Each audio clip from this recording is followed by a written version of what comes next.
runs a flat race, then this race is wide open, and she's a big player. Dice at Diamond, number 2. We won't really have time to look at this, I don't think, Jen. Right, she's going to drop in Dice Art Diamond, isn't she? The sister to Dice Art Dynamo. But it looks like Paul Townend is going to keep Danny honest on the front end. They're not going to hang around here, Richard. It's all yours. Yes, it looks that way. Stormy Ireland running her final ever race. She's been such a wonderful servant to all, and she just ducks away from the flag, but she goes to her traditional forward position as they make the run towards the first. The Coolmore Kew Gardens Irish EBF Mares Champion Hurdle Grade 1 contest, 2 miles 3 furlongs 30 yards, coming to flight number 1 of the 11 and over the jump, and she's over from Burning Victory. All safely over the first, and in third spot is Marie's Rock. Epatante is next. Tell Me Something Girl is down the inside of Mrs. Milner, and they're being chased by She Wears It Well.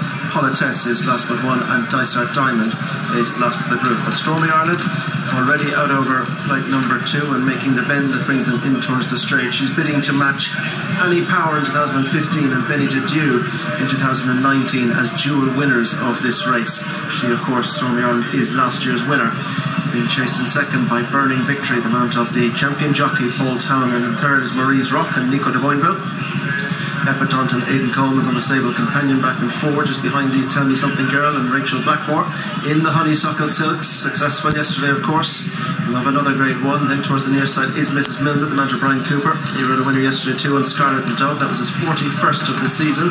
Towards his inside is She Wears It Well and Sean O'Keefe. Good season for him too. 45 winners this season. Was successful award in Nergamine before Christmas. Dice Art Diamond and Brian Hayes, 35 winners. Good season for him too. His last but 1. And on the inside, Mark Marker, Politesse and Conor Ord, who of course picked up this year's Midlands National. They will go back to 0 tomorrow and start it all over again. But out front it is Stormy Ireland who leads Burning Victory. Marie's Rock just behind them is Epatante. Then towards the inside is Tell Me Something Girl. She's got a little keen towards the inner. She Wears It Well is next. Marie's Rock was a little awkward over that one. Mrs. Miller's on the outside. She Wears It Well. Politesse and Dice Art Diamond are the back pair. Turning now to race away from the stands, bring them on towards the flights away from this section of the track, flights 5 and 6.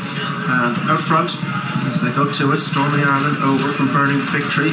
Marie's Rock jumped at third, being chased in 4 by Epatante, and just behind this group is Tell Me Something Girl, as they make their way on now down the steep hill that brings them on towards flight number 6, and it's Stormy Ireland who leads from Burning Victory. Just behind them, Marie's Rock is towards the inside of Epatante, fighting 5th. Christmas Hurdles, Cheltenham champion hurdle winner in Aintree last time. Wonderful mare Epatante. Towards the inside is Tell Me Something Girl, arguably unlucky when coming down to that Cheltenham last time. And the near side is Mrs. Milner, a Cheltenham Festival winner herself. She Wears It Well, only defeat over hurdles coming when she came down last time at Leopardstown. Then towards the outside is Dice Art Dynamo, and Politesse is last of all. So they go now on the bend. That's going to bring them on towards the back straight, and Stormy Ireland, Danny just getting a chance to fill her up from in second Burning Victory. Third then towards the inside as they race right over the far side of the track is Marie's Rock with Epatante and Tell Me Something Girl. Mrs. Milner, She Wears It Well, Dice Art Diamond, and last of all on the inside is Politesse. So right over the far side they go, making their way on towards flight number 8 of 11 for the jump. Stormy Ireland still taking this group along from Burning Victory in second. Marie's Rock is third down the inside, and just towards the outside is Epatante, who's been just heavy in the hands of Aidan Coleman. Might take this opportunity. Barry, is this normal for Epatante to be just this strong at this point of the race? She can be keen. Stormy Ireland with a good gal, Brian, but the pace seems to have steadied from when they turned down the back. We have Tell Me Something Girl. Epatante has got a little bit keen. She has a lot of light. She needs to settle as much as she can for him to get home. Marie's Rock is nicely positioned, and Burning Victory travelling well. It's going to be interesting to see how much Stormy Ireland finds, because she's just been a little bit quiet down the back straight for this style of racing.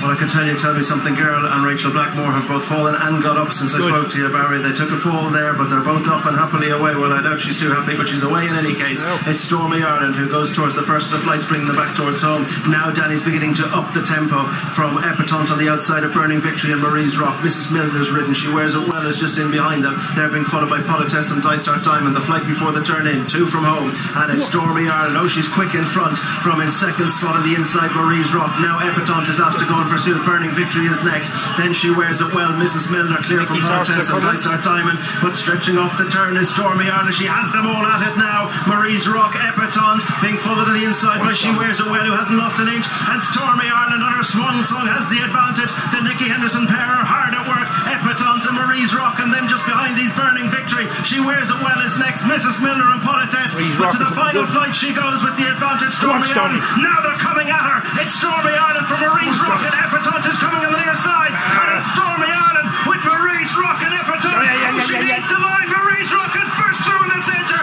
Marie's Rock is going to take the break one. Marie's Rock has won it. Huge effort in second of Stormy Ireland as she goes out on her sword. Back in third is Epatante. Close four between Burning Victory as she wears as well. And they were followed in by Mrs. Milner. Back behind these was Politesse and Dysart Dynamo. That's the best ride and defeat I've seen this season from Danny Mullins. He got the splits right. He just didn't quite have the mare to get home, and all credit to Marie's Rock, who did for Nico de Boinville and Nikki Henderson. Bred by Daniel Breen, who sold it to High Flyer in Midland Park for 35,000. She was a Grade 1 winner at Cheltenham last time. She's followed up here at Punchestown and spoiled the Stormy Ireland party. Break for Danny Mullins after doing everything right in Stormy Ireland, but tough as teak. Marie's Rock found generously for pressure Andy Mack off the home bend. She had it all to do. She did. She looked the same. When we watched that video of her in Cheltenham, she didn't look a winner turning in either, battled all the way to the line. You didn't know which way to look down here. Stormy Ireland, to be fair to her, did everything absolutely brilliantly. Danny gave her a great ride, but the other two have just outstayed her. Epatante here looked to have every chance as well, but she's very slow at the last. That's a big jump, and she got going again, but that's kind of thrown it away at her. And fair play to the winner, battled very hard. You know, it's an absolutely brilliant horse race, as this is. Any three of them would have been very deserved winners. Epatante hasn't done everything exactly as well. You know, she pulled a bit hard and did this and that a bit wrong. Yeah, three tough mares, but Nico de Boinville on the score sheet here at Punchestown, and he's down with Katie.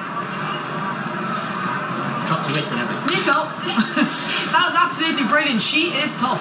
She is such a tough mare. I mean, the governor and Hannah here, who rides her every day, they've done a great job getting her back, because it all went to pieces last year. But look, to come at Cheltenham and then take her to Punchestown, I mean, this is some place to win. It's very hard for us UK raiders to come over here and have a winner, so absolutely delighted. You're getting a great, I don't know why I'm surprised, but this year after getting a great lift off of that. Yeah, massively. And also it's for so many people in this syndicate. You know, it's great. We got big syndicates coming over and everyone's enjoying it. Yeah, well, and the Grade 1 success around Punchestown is really special. Yeah. But she is tough, because I thought Danny was brilliant and Stormy Ireland everywhere. Was there ever a time when Danny jumped off you were anyway nervous, thinking he was after slipping in a little bit? I thought when Danny kicked at the second last, just up that hill a bit, I thought he'd slightly got away, because he rode a very tactically astute race. He steadied it up when he needed to, a bit like he's done on Flooring Porter, and I was just aware that I didn't want to give him too much. But in all fairness to her, I think it was Epatante came to her gas and she stuck her head down and galloped all the way to the line, and even though I dropped my whip, didn't matter. Well, I wasn't going to bring it up because you brought it up. It certainly didn't matter, because to be honest, she's going to love a step up and trip again, because she galloped up to the fence past the stands, which is quite rare here. Exactly. I mean, the main thing with her is to get her to settle, and she did that beautifully today. And just want to say a massive thank you to the Irish crowd and the Irish for having us over. You know, they really make us feel welcome, and delighted to be able to do it. Well, to be honest, it's great to have you here, because this is what it's all about. We love to see the UK horses, UK jockeys coming over, and I was roaring for David Pike the other day. I thought he was going to have a winner as well, but listen, fantastic that you did, and this is a hell of a mare. Thank you very much, Katie. Thank you. Thanks a lot.